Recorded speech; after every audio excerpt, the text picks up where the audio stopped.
There was a pretty big thunderstorm going on this night. Nothing dangerous or anything, but enough to keep everyone inside for the rest of the day. I'm one of those people that enjoy rainy nights, or even storms. Something about it just makes me feel cozy and relaxed. Whenever there was a night like this, I'd always spend the night on the couch watching TV and listening to the rain.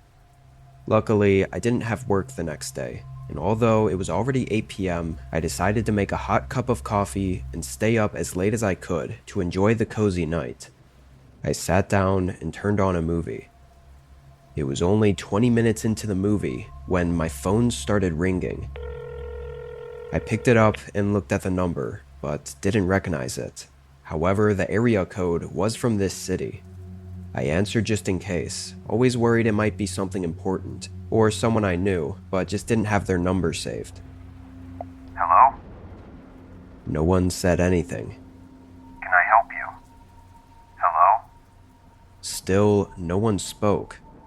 Oddly, I could tell it wasn't a dead line though, like I could hear background noise.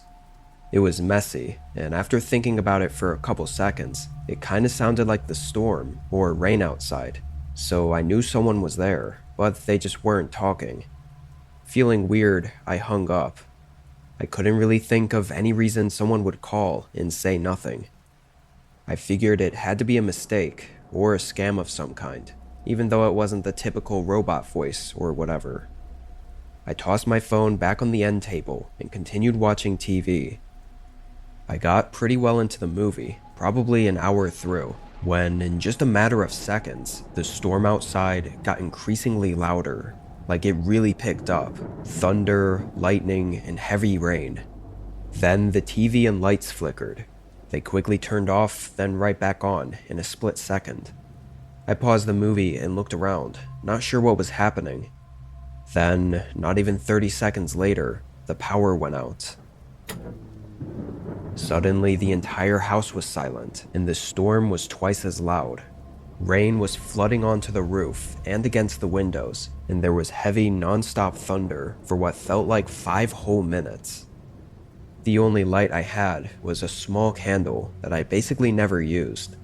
Obviously, I had my phone too, but I didn't want to waste its battery, especially since I didn't know how long this would last for. I lit the candle, then figured I'd just double-check the breaker box downstairs. I went down and saw the switch was loose. I flipped it back and forth, but it was completely dead. I went back upstairs and really had nothing to do but watch the storm out the window. I also noticed all the other houses down the entire street were dark as well, so it looked like it was a pretty bad power outage. My phone was running off of 5G data, so I checked if there was any information on the status, but there was nothing. I was probably standing there by the window for about 15 minutes, watching and listening to the storm, when, completely out of nowhere, I heard something from outside the house. I immediately recognized the sound. It was the gate to my backyard swinging open. That gate didn't have any sort of lock on it, but it never just swings open like that. Really, not having any ideas what it could have been, I walked to the back of the house and looked out the back door. Even through the darkness and the storm and everything, I could see the shadow of a man. They had clearly just come from the side the gate was on, but he was just standing in the rain in the middle of the backyard. Because I could really only see his outline, he just looked like a dark figure. I couldn't tell where he was looking. Like, was he looking toward the house at me, or was he facing away from the house? I didn't know what he was doing out there, but it gave me a bad feeling. I know I could have opened the door and yelled at him to leave my property, but I felt kinda nervous. I mean, if he was crazy enough to just be walking around outside in the middle of a massive storm like this, it wouldn't be far off to assume that he had a gun or something. I thought it was best to not confront them, so I just stayed by the door and watched him. They didn't move for an entire minute, until his arm slowly lifted up from his pocket and he put his hand by his head. I didn't know what he was doing, but I could see a small glowing light in his hand, and just when I realized what it was, my phone began ringing in the other room. It didn't take me all but 2 seconds to understand what was going on. This random guy outside my house was calling me. That's why I could hear the rain on the other end of the phone earlier when he wasn't saying anything. But that was an hour ago. Had he been out in the storm, standing outside my home the whole time? Freaking out, I hurried into the living room and grabbed my phone, confirming it was the same number. Then, without answering it, I went back to the door. The man was gone. This freaked me out. Why didn't I just stay by the door and keep an eye on him? I felt stupid. I didn't like standing by the door though, knowing he might be somewhere out there watching me, while I couldn't see him. I went back to the living room. I thought about calling the cops, but I really didn't know what to say. Like, someone called me twice and was outside my home, but I had no proof it was the same person, or that they were doing anything wrong aside from being in my backyard. Not too long later, my phone rang again. It made me jump, even though I was half expecting it. That's how freaked out I was.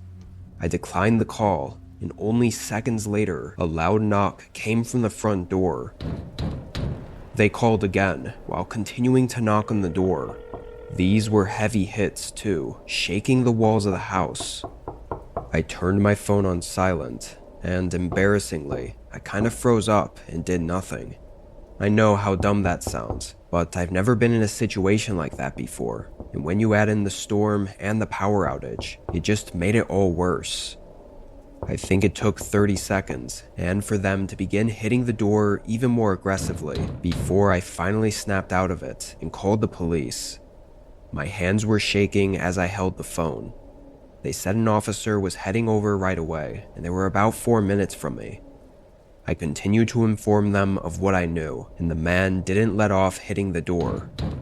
This went on for the entire time that I was waiting for the cop to arrive. Finally, the operator said that they were on my street. A few moments later, I heard someone yelling. I hurried up to the window and just caught sight of the officer chasing him. They ran off into the storm, and I couldn't see anything after that. I think I waited 2 minutes before the officer came back empty-handed. The guy was able to get away. I was actually impressed by how much the police department tried to help me though. They did a pretty thorough investigation and seemed to take it seriously, probably because they actually saw and chased the guy. But the only real lead was the phone number, and it ended up being a dead end.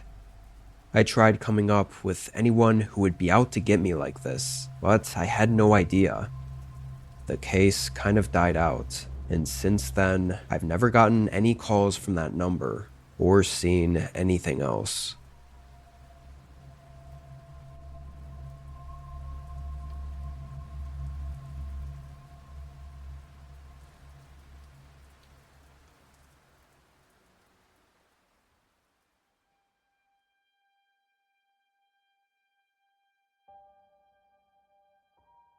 I don't remember exactly what year it was that this happened, but I've never really been able to shake the horror I felt that night. It's one of those things you assume would never happen to you, or that only happens in the movies, but being that naive only makes it 100 times more terrifying if you are unfortunate enough to experience something similar.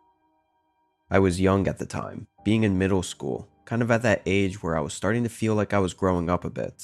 You know, feeling more like a man, I guess, which is silly to think about looking back. Anyway, it was summer, so most of my days were spent hanging out with my friends, either outside or gaming inside. This weekend was special though. My parents were taking a short road trip to a city 8 hours away to relive their honeymoon, or something like that. I didn't care too much about the details, because all I could think about was how excited I was to have the house to myself and invite my friends to sleep over with no rules to follow or anything. They left early Saturday morning, so when I woke up, they were already gone. I immediately texted my best friend, Finn.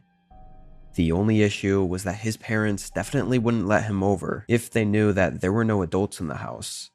But with a little bit of lying, Finn was allowed to come over. Now, he wasn't going to be at my place until later in the day, like 6-ish, but being excited, I opened up the front windows so I could see when he got here later. However, when I did, I quickly noticed a man outside. The only reason I even cared was because he was strangely close to the house, like past the sidewalk and kind of near the garage. He had a very distinct look to him. Longish dark hair, patchy beard, and fairly tall and skinny. It made me feel uneasy, so I moved away from the window, not wanting to get spotted looking at him. A few minutes later, I quickly checked again, and he was gone. I didn't think it was anything worth mentioning.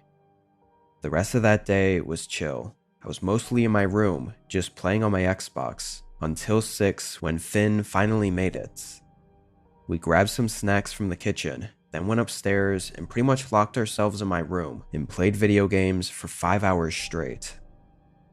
It was about 11:30, and of course we were still playing Xbox, when Finn left the room to go to the bathroom.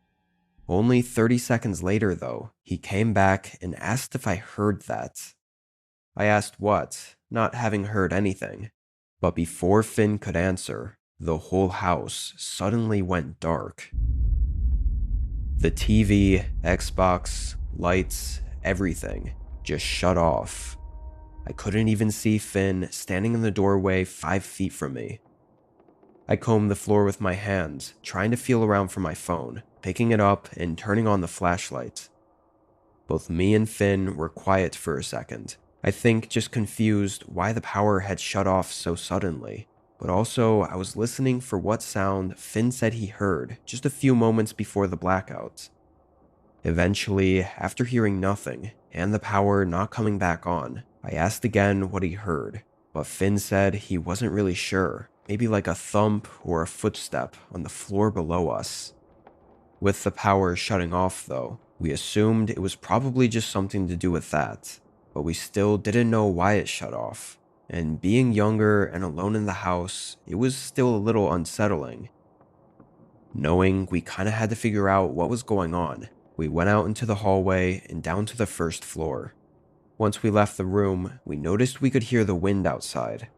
It wasn't anything out of the usual, but enough to maybe consider that it could have caused a problem. Maybe it was us just grasping for something to blame though. Neither of us really knew what to do in this situation. Like, I knew there was an electrical box in the basement that could somehow test or turn the power back on, but I didn't know any specifics, and I was kinda nervous to try anything. Finn thought he might be able to figure it out though, so I showed him to the basement. Oddly, the door was already open. Rarely does anyone go down there because it was unfinished and nothing was there but some storage and random old unused stuff. However, with my parents going on a trip, I thought maybe they might have gone down to grab some suitcases or something. The basement door was kind of toward the back of the house, so I hadn't been over there that whole day. This just made the whole thing a bit more unsettling than it already was. We still had our phone flashlights on, so Finn led the way as we walked down the creaky wooden stairs and into the basement. It wasn't very big, kind of like a wide corridor with concrete walls and a few boxes and loose items stacked up along the wall. Obviously, it was extremely dark. Anything that wasn't directly in front of our flashlights was completely pitch black. We went over to the electrical box. The panel that covered it was already partially opened. Finn looked around at it, but I think now that he was down here, he was also just as nervous as I was about trying anything. The main, larger switch was the only one that was flipped to the opposite side from all the rest though. Of course, we didn't know what this meant, but after a bit of hesitation, he flipped it over. Immediately, there were a bunch of faint beeping sounds and random startup noises from all the appliances on the floor above us. The basement was still completely dark though, as we never even tried turning the lights on before going down there. There was only a single sliver of light shining down the staircase from the first floor. We started walking back down the corridor to get to the stairs, but just before we got there, A sudden shuffling sound came from the other side of the basement. Both of us stopped moving, and I shined my light in that direction. In the dark, someone was standing there. I could see their shape outlined in the light, and I immediately recognized their tall, skinny appearance and long, dark hair. He was standing sort of behind some boxes, which casted a shadow over his face, so I couldn't tell if we were making eye contact or not, or if he was sure that we saw him. I turned and booked it up the stairs. Finn followed close behind. I slammed the door behind us, and we just ran right out the front door. Both of us were understandably freaking out. We ran across the street, and I started a call with 911. It was pretty clear as we stood there, and all the other houses' lights were on, that the man in the basement had shut off the power. While on the phone getting updates from the operator, we saw a figure move past one of the downstairs windows. Then, 15 seconds later, they moved past an upstairs window. I think it was the one to my parents' room that they were walking around in. But for the next couple minutes, we saw nothing else before police arrived. They went in, and nobody was there. He'd already left out one of the back windows. Of course, my parents were called, and there were a ton of questions, but ultimately, nothing came of it. There's so many horrifying things to think about when it comes to what happened that night, or could have happened, like how long that man had been watching the house for, or watching my family for. What exactly was he trying to do by breaking in and shutting off the power, then staying hidden in the basement? Thankfully, my parents were smart enough to move us out of that house soon after.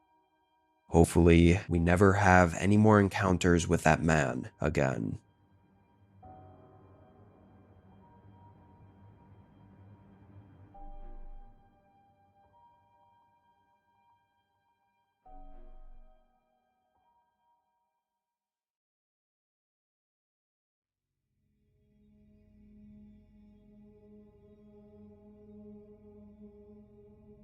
Every couple of months, I visit my off-grid cabin in the wilderness of Montana. It's very isolated, which was perfect, and the whole reason I bought the place. It's great for short vacations, to get away from everyone and just enjoy my time alone in the forests. This was during fall. I had a 5-day weekend off from work and chose to drive 3 hours north to my cabin, kind of on a whim. Since I didn't prepare much for it, the drive was a little bit exhausting as I hadn't gotten any extra sleep beforehand. I got to the cabin at about 7 p.m. The long, isolated dirt road through the forest that led to the cabin was a little hard to navigate with the sun down. But when I got to the front, I parked and unloaded my bag, quickly tossing it inside, then going around back to start up the generator. This whole cabin ran off of a gas generator, so the lights, outlets, and even the electric stovetop was powered by one small generator. I never used much power anyway, so it was always enough for me. I filled up the gas, cranked it up, and went inside, starting the wood stove and warming up. Up here in northern Montana, it gets pretty cold in fall. I think at night where my cabin was, it often dipped below 25 degrees Fahrenheit throughout the fall season. Winters are brutal, so I don't even try going to the cabin.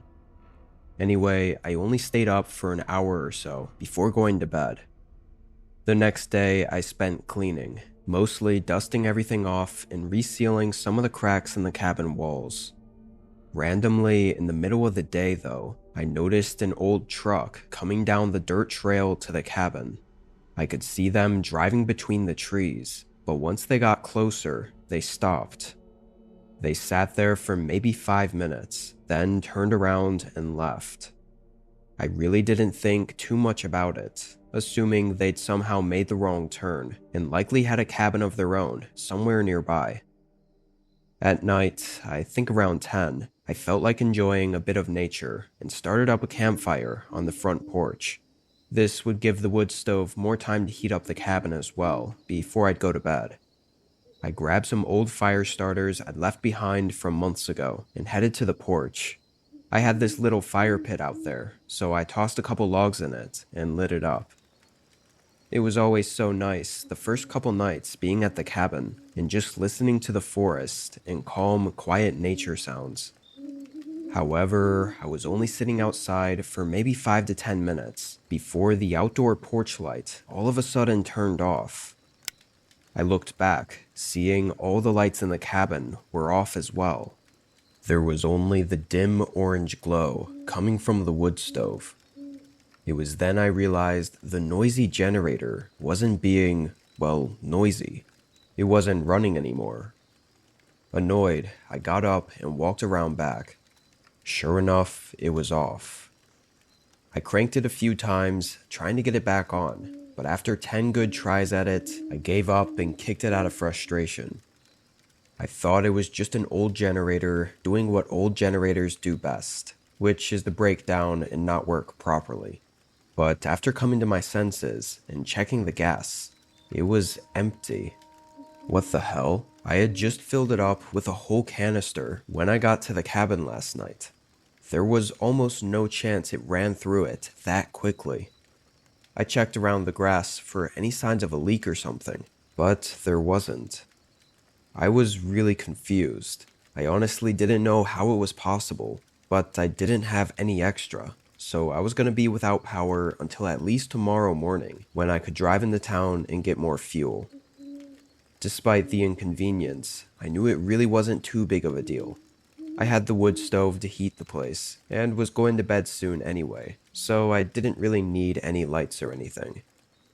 I went back to the porch and sat down, trying to get calm and relaxed again to at least enjoy the rest of my night. But it only took me a few seconds to notice something out in the woods. A person, or at least something that resembled a person, sort of among all the trees, off to the right of the dirt trail. I leaned forward, trying to get a better look, but whatever I was seeing was so dark and still that I was unsure if it was a person or just a weird-looking shape, like a bush or something. After a few minutes, I kinda gave up on staring at it, since it wasn't moving at all, and went back to just resting and listening to the quiet night. But when I happened to glance back at the forest a minute later, I couldn't find it. I looked around for several more minutes, thinking I must have just lost track of exactly where it was, but still couldn't see it anywhere. Not gonna lie, that kinda put me on edge. I wouldn't consider myself a paranoid person, but that might have been one of the most unnerving things I'd experienced in a while. Obviously, if it was just a bush or whatever, it should still be right where I last saw it. It gave me goosebumps thinking about it. I didn't take my eyes off the forest for the next 30 minutes. The quiet ambiance that filled the forest around the cabin now felt eerie. I sensed that I wasn't alone, or that I was being watched. That, combined with the generator cutting out, something wasn't right. Then, I guess it probably would have been nearly 12 a.m. when I heard a sudden sound to my left, like a stick falling on the ground. Maybe from a tree, or maybe something else. I stared out into the dark in that direction, just kind of waiting to see if something moved. But after 30 seconds, I looked back toward the front of the cabin. My heart almost stopped. That figure was back, standing in the same spot as before. Then I noticed another, and another. There were maybe a dozen figures standing out between the trees, just 100 yards away. They were all standing motionless and quiet, covered by the dark, but definitely facing the cabin. My body went into flight mode, and I quickly got up and hurried inside the cabin. I stood behind the door for a minute, collecting my thoughts and debating whether or not to look out the window. Eventually, I gathered the courage to look. Every one of the figures were gone. The forest was empty. This almost made me more terrified than before, but I didn't have much time to think, because only moments later, I heard footsteps approaching the back of the cabin. I think I could distinctly hear 4 or 5 footsteps, but there definitely could have been more. I immediately shut the blinds on the front window. I listened to all these unknown people slowly walk around the cabin. They all stayed grouped up though, like they didn't surround the cabin or anything. At least it didn't sound like it. They walked up to the front, and I held my breath as I heard their boots thump on the wooden porch right outside the door. I genuinely thought this was it for me. I didn't dare try to look out. Disturbingly, whoever this group was outside my cabin, they weren't talking. Like, they made no noise at all aside from their footsteps. Yet they all moved in a coordinated way, like they knew what they were doing. What the hell was a group like this doing out in the middle of nowhere, in the woods? But as I stood there waiting, several minutes passed as I knew they were just standing right on the other side of the door, probably waiting for me to eventually try to leave or something. After 10 minutes passed, I finally decided, screw it, I'll try to take a look out the window. I quietly walked over and moved just a sliver of the blind, just so I could barely look through with one eye. The porch was empty. Nobody was out there. The whole group was gone, without ever having made a sound of them leaving. I didn't even bother grabbing anything but my car keys, then sprinted out of the cabin and got in my car, leaving those woods. I half expected the group to be waiting along the isolated dirt road. I mean, it was thin, and going through the dark forest at night, they easily could have blocked it off or something. But I was able to make it out, not seeing anyone else. I don't entirely know what I experienced at the cabin that night. That many people creeping around the forest at night and stalking me at my off-grid cabin, probably draining my generator, but then not doing anything. It just doesn't make any sense. What were they even trying to do? Unfortunately, I don't have any answers, but if anyone thinks they might know who this group was or what they were trying to do, I'm open to hearing some theories. I haven't been back to the cabin since, but considering I own the place, eventually I'll have to go back. Honestly, I'm terrified of what answers I might find.